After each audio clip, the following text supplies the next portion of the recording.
sa jutay nga sakpot, ang Diyos dili malimot. Bisan kanunay gituman sa daplin sa mga dalan, apan iyang gipatupok.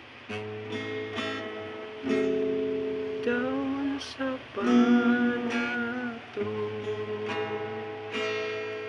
kanunay kong naghangyo sa tong manluwas, sa pagluwas daghang mga kalan.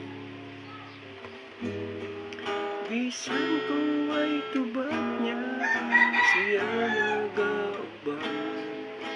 Nasayod siya sa mga andungta.